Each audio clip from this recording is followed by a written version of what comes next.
Olá, seja bem-vindo. Você está ouvindo o podcast de Histórias Astrológicas e eu sou a Ana Rodrigues. Nós estamos no segundo episódio da segunda temporada. No primeiro episódio, você conheceu um pouquinho mais sobre a história das mulheres na astrologia clássica e a influência direta ou indireta das mulheres neste contexto.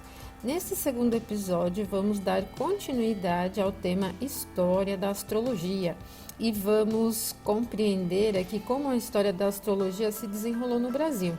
Já adianto para vocês que ela nasce aqui no Brasil de uma forma moderna, ela já chega moderna ao Brasil, e como a astrologia clássica tradicional vem se moldando a este contexto histórico da astrologia aqui no Brasil. Bom, a gente pode dizer que a partir do século XV, com a chegada das expedições espanholas e portuguesas, que trouxeram muitos profissionais, é que a gente já tem o conhecimento sobre as estrelas chegando ao ambiente, ao território nacional. Nessas expedições, além dos próprios navegadores que se orientavam pelas posições estelares, também médicos e outros profissionais que se utilizavam do conhecimento das estrelas para se orientarem nos seus ofícios. E por isso a gente já começa a ter um movimento em torno dessa visão celeste. O primeiro astrólogo em terras brasileiras foi o mestre João. Ele vinha aqui na comitiva de Pedro Álvares Cabral. Dentre os inúmeros estudos astronômicos que ele fez, um deles foi calcular as coordenadas do Cruzeiro do Sul. Mas ainda a gente não está falando propriamente do serviço da astrologia. O mestre João, ele era um astrólogo, mas ele estava bem envolvido ali ao Pedro Álvares Cabral de forma direta. E aqui ainda as coisas estavam começando a se estruturar, A presença da astrologia no Brasil, ela vai bem mais longe do que a gente imagina, porque ela vem junto com a comitiva portuguesa, A gente sabe que foi em 1808 que a chegada da família real aqui no Brasil trouxe também as primeiras lojas maçônicas em território nacional, principalmente no Rio. Vamos relembrar por que a família real vem de Portugal para o Brasil. Por causa das invasões napoleônicas, a família real se deslocou para o Brasil porque havia uma ameaça às tropas de Napoleão pela invasão dos territórios pertencentes a Portugal. A pressão de Napoleão era que Portugal deixasse de apoiar a Inglaterra e apoiasse a França. Mas a Inglaterra era um parceiro comercial de Portugal muito forte e Portugal não pretendia abandonar a aliança com a Inglaterra. Por isso, a família real inteira se desloca para o Brasil e com essa mudança, a corte da família real, outros profissionais também se deslocam. Então, nós temos um deslocamento da cultura portuguesa para o ambiente brasileiro. E com isso, esse ambiente maçônico, as primeiras lojas maçônicas começam a ser criadas no Rio de Janeiro. E lembrando que a maçonaria se utiliza de informações astrológicas para a constituição dos templos, para a construção dos templos e também para a realização das suas ritualísticas. E por isso a astrologia começa a se moldar como um conhecimento mesmo, podemos dizer, dentro do território brasileiro. Lembramos que mesmo na Europa, alguns astrólogos bastante renomados, conhecidos no estudo clássico tradicional, eram maçons, que é o caso do William Lilly, embora ele não utilizasse dos conhecimentos da maçonaria para aplicar na astrologia. Mas ele era um maçom, certo? E ele é uma referência bem importante dentro do período renascentista da astrologia, com o título principal dele, mais popular, que é o Astrologia Cristã. Ele movimenta aí muitos estudos no Brasil e fora do Brasil. Ele é uma referência muito marcante, a mais forte do período renascentista. Mas foi 100 anos aproximadamente depois que o primeiro movimento astrológico realmente importante ocorreu aqui no Brasil, que foi a fundação do Círculo Esotérico da Comunhão do Pensamento pelo Antônio Olivo Rodrigues. Ele era português e foi ele também quem criou a editora O Pensamento. Publicou ali um boletim chamado Brasil Psíquico e Astrológico. Bom, vale lembrar que o Círculo Esotérico da Comunhão do Pensamento ele esteve em funcionamento até bem pouco tempo atrás. Eu mesmo vi esse templo, a gente pode chamar um templo, ele tem uma construção semelhante a um templo e ficava ali na Avenida do Estado, em São Paulo. Como eu moro na região do ABC, que é a região da Grande São Paulo, eu trabalhei muito em São Paulo e quando eu me deslocava de São Caetano para São Paulo, passava sempre em frente ao Círculo Esotérico da Comunhão do Pensamento. Eu tinha muita curiosidade sobre o que era ministrado ali, mas era um conhecimento esotérico mesmo, né? O prédio existe hoje, mas agora é uma igreja Assembleia de Deus e, enfim, ele deixou de existir. Aliás, essa região da Avenida do Estado ali é bem interessante porque do outro lado tem uma mesquita também, muito interessante em termos de estudo. É uma região bem abandonada de São Paulo, infelizmente. Mas o Círculo Esotérico da Comunhão do Pensamento se estabeleceu ali. E foi com o início, né, da editora O Pensamento que depois, em 1913, foi lançado o Almanaque do Pensamento. Esse almanaque é editado até hoje, ele vende nas bancas de jornais e nas livrarias e tem uma influência bem forte dentro do movimento astrológico moderno aqui no Brasil, inclusive por causa das edições do Almanaque do Pensamento, é que a ideia da regência anual por um planeta foi amplamente divulgada aqui em território nacional. Essa ideia da regência anual ela não existe em nenhum outro país. Se você pesquisar nas informações da astrologia praticada em ambiente externo, ela não existe. Mas por quê? O Antônio Olívio Rodrigues, ele era esotérico e ele associou a regência esotérica da estrela dos magos, a regência esotérica das horas planetárias para os anos, né? E isso foi tão divulgado que até hoje a gente acompanha no Instagram, no YouTube, no Facebook, enfim, todas as redes sociais, astrólogos se referindo às regências anuais e o que aquele planeta pode dizer sobre as questões do ano. E isso nunca existiu na astrologia. É um conhecimento esotérico que foi amplamente difundido, que é amplamente difundido pelo Almanaque do Pensamento.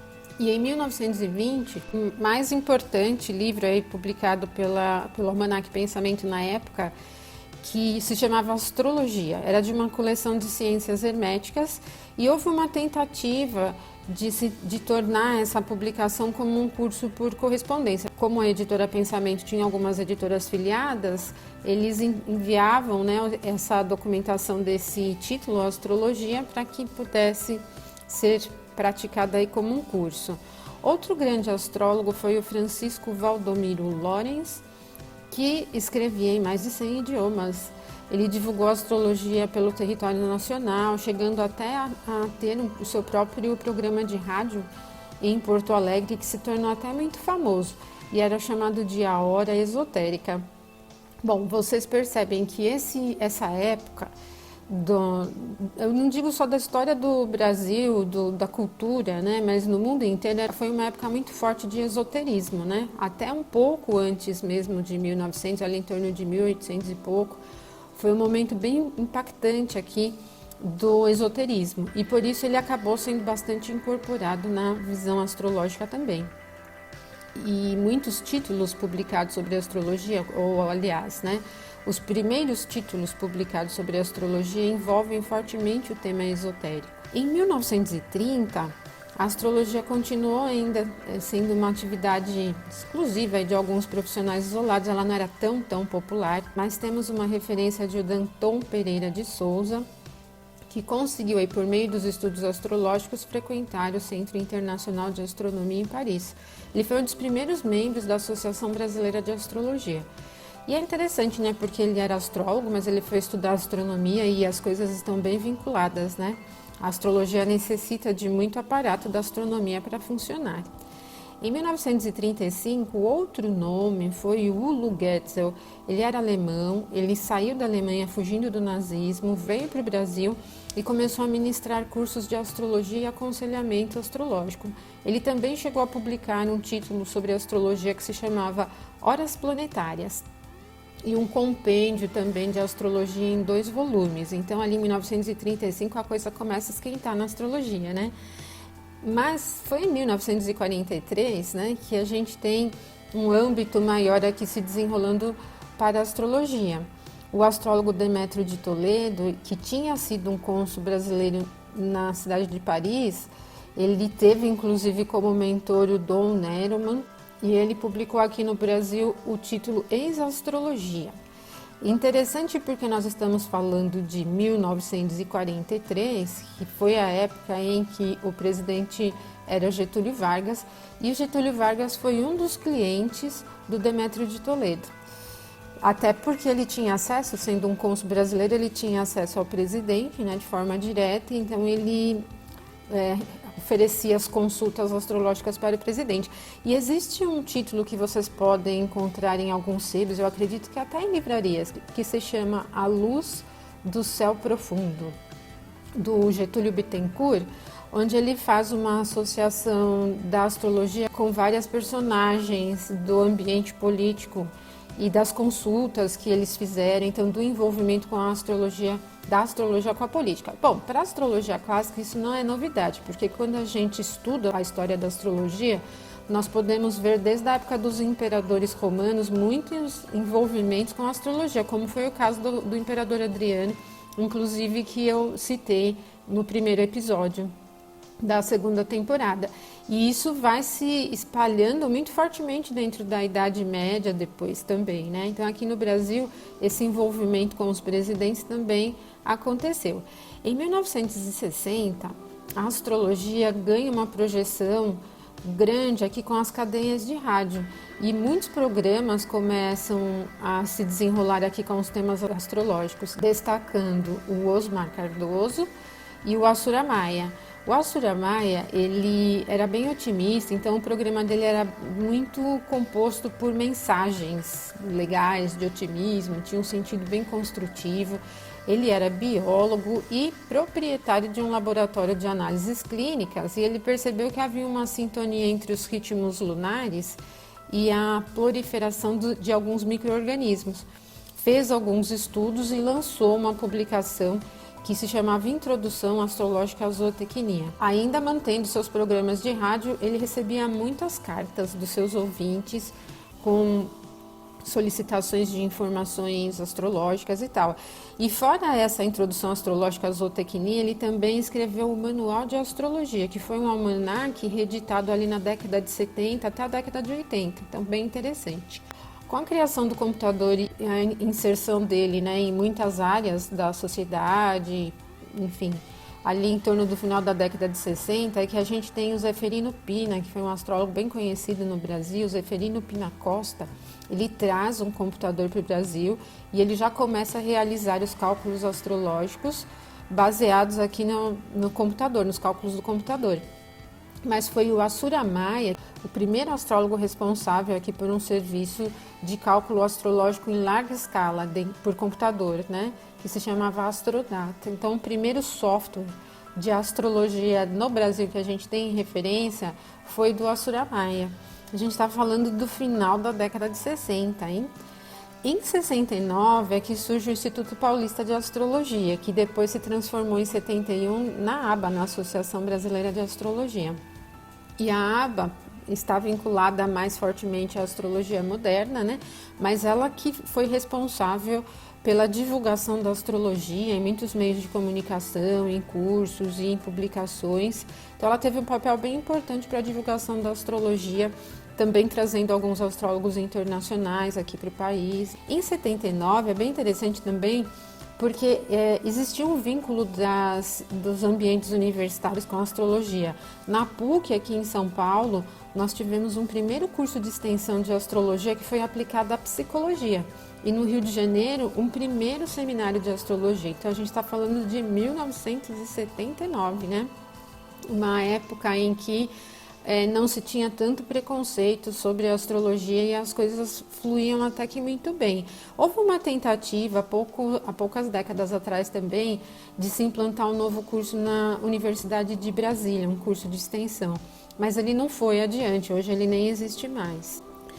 Em 1980, surgiu o primeiro Sindicato dos Astrólogos em São Paulo, e é nessa época também que existe aí uma mistura muito grande da astrologia com outras áreas das ciências, das terapias holísticas, né? Bom, primeiro com a homeopatia, com as terapias florais, com muitos temas misturados também aqui do ambiente místico, esotérico, e é por isso que hoje a gente vê essa mistura, né? Esse movimento aqui em 80, na década de 80 aqui no Brasil, ele acompanha um movimento mundial também, que a gente pode associar àquela época da ideia da nova era, né, da New Age, trazendo muito conhecimento sobre terapias e vinculando muito a astrologia de certa maneira.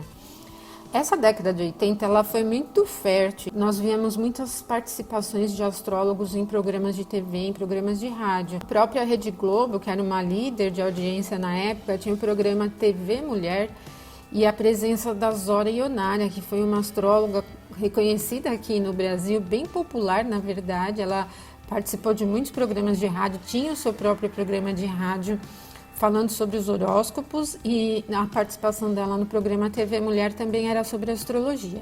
Ela lia cartas dos telespectadores e respondia, ela fazia leitura horoscópica, falava do ano na astrologia. Cheguei a assistir muitos programas com a Johnny Forte, participando de programas na Band, né? Na época era a Rede Bandeirantes e na Record, enfim. Ela participava de vários programas de TV e de rádio também, né?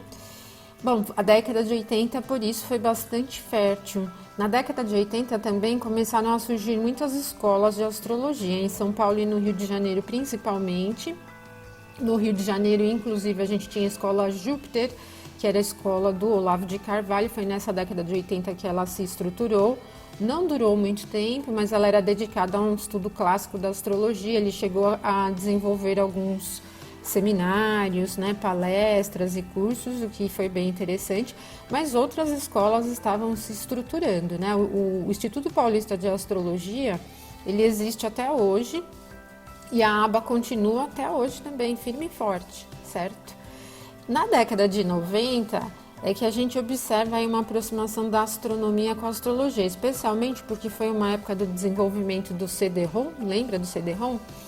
E muitos softwares de cálculo astrológico começaram a surgir por causa disso. Mas também outros CD-ROMs mais ligados ao entretenimento, como o da gravadora Polygram, que lançou uma coleção de 12 CDs intitulada Astrodisc, e tinha as previsões para cada signo, com música, textos e fotos. E essas coisas vendiam em banca de jornais também, muitas coletâneas que você colecionava por fascículos semanais. Nessa década de 90, esse tipo de coleção era muito popular. Eu, inclusive, comecei a estudar astrologia na década de 90, no final da década de 80 para a década de 90, quando eu era adolescente.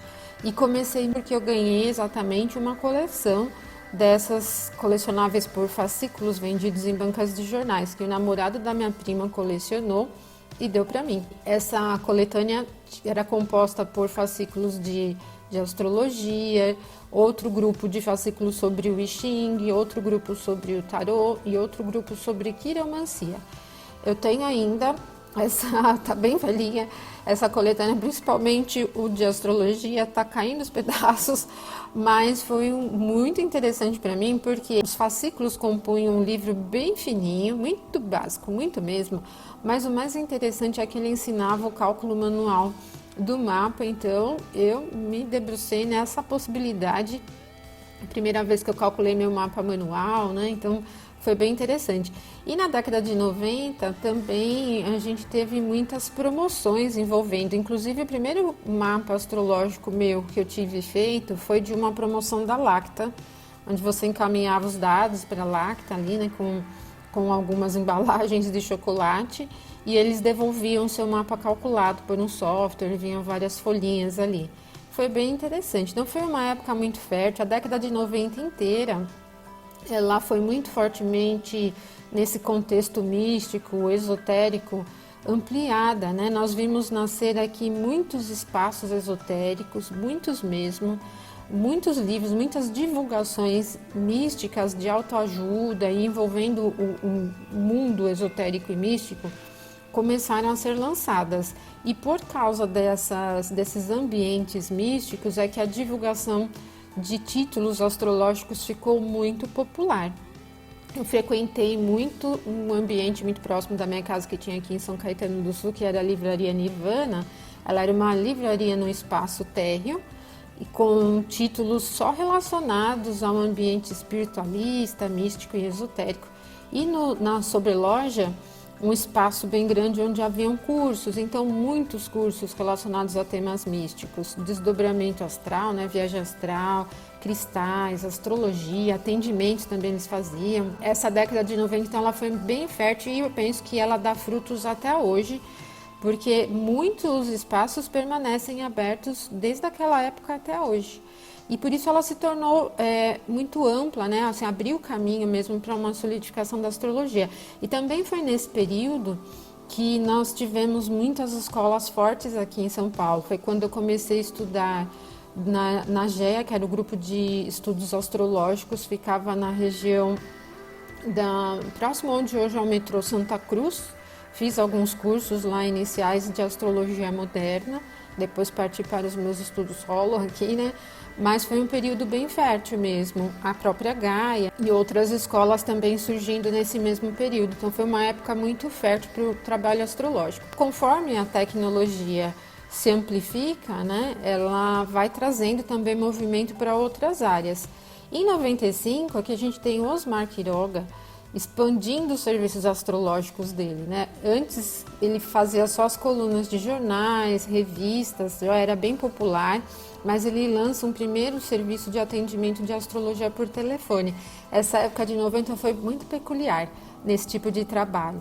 Primeiro porque foi a época que surgiu os famosos telemarketings, né? Então o atendimento de venda de serviços por telefone era muito forte. E no ramo da astrologia isso não foi diferente. Então nós vimos surgir muitos serviços ligados à leitura da carta por meio de atendimentos telefônicos. O mais popular, mais conhecido foi o do Walter Mercado. Inclusive a Netflix tem um documentário sobre o Walter Mercado.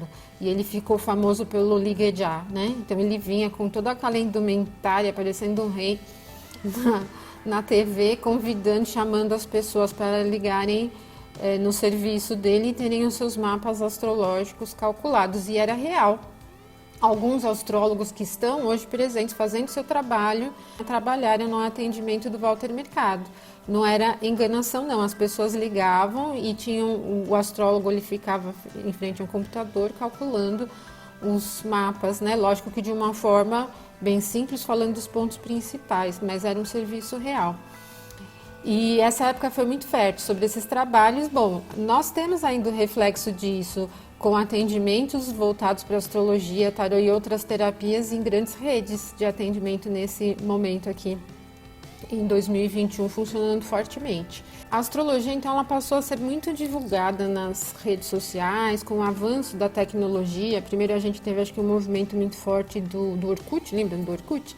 Muitos profissionais da área mística, incluindo a astrologia, divulgavam seus trabalhos ali. Inclusive eu mesma cheguei a fazer aulas particulares com um astrólogo que eu conheci por meio do Orkut, por exemplo. Depois terminou o Orkut e entrou o Facebook e outras redes sociais que a gente tem hoje amplamente divulgadas. Em 2005 o YouTube, e aí a coisa amplifica de vez, né? Ou seja, a tecnologia vai oferecendo possibilidades para ampliação do trabalho em todas as áreas, e na astrologia não é diferente. E essa história da astrologia no Brasil está se desenrolando. Nós, astrólogos atuais, é que estamos fazendo esse papel histórico do desenvolvimento da astrologia. E como fica a astrologia tradicional? Como eu disse para vocês, a astrologia chega aqui no Brasil já muito misturada com uma ambiência moderna. Os primeiros movimentos, os primeiros lançamentos da astrologia no Brasil são totalmente vinculados ao mundo esotérico. E a astrologia tradicional, vou fazer uma previsão para vocês sem usar astrologia, ela é um novo momento da astrologia, não só no Brasil, mas no mundo. Porque a descoberta sobre leituras antigas que estavam antes totalmente esquecidas, e mesmo o trabalho de alguns astrólogos na tradução, como é o caso do Benjamin Dykes, né, fazendo a tradução de muitos títulos do período árabe, inclusive, ele vem movimentando o contexto da astrologia tradicional no momento atual. No Brasil ele ainda está começando, temos poucos profissionais, tem se amplificado bastante nos últimos anos, algumas publicações. Estamos vendo aqui um novo desenrolar da história da astrologia remontando aos clássicos. E eu penso que essa novidade tradicional da astrologia, ela vai ganhar bastante espaço, porque ela é recheada de técnicas e possibilita um olhar bem prático para os acontecimentos, coisa que a astrologia moderna não proporciona, ela é mais subjetiva. Não é que a astrologia moderna não funcione, ela funciona mais com um olhar mais amplo, subjetivo, psicológico, comportamental, enquanto a astrologia tradicional possibilita elementos bem práticos para aplicação cotidiana, para uma visão até mais lógica, né, podemos dizer. Estamos vivendo aqui um novo momento da astrologia e vamos acompanhando o desenrolar aí nos próximos anos. Para este segundo episódio, era isso que eu gostaria de transmitir a vocês, falar um pouquinho da história do Brasil na astrologia, já que a gente fala muito sobre a história mundial. E vamos continuar aqui nessa segunda temporada com mais algumas curiosidades e assuntos relativos à astrologia. Deixo um abraço forte para vocês, até o terceiro episódio. Até mais. Se você gostou desta história, compartilhe com seus amigos e deixe seu e-mail no rodapé do site para receber as notificações de novas postagens.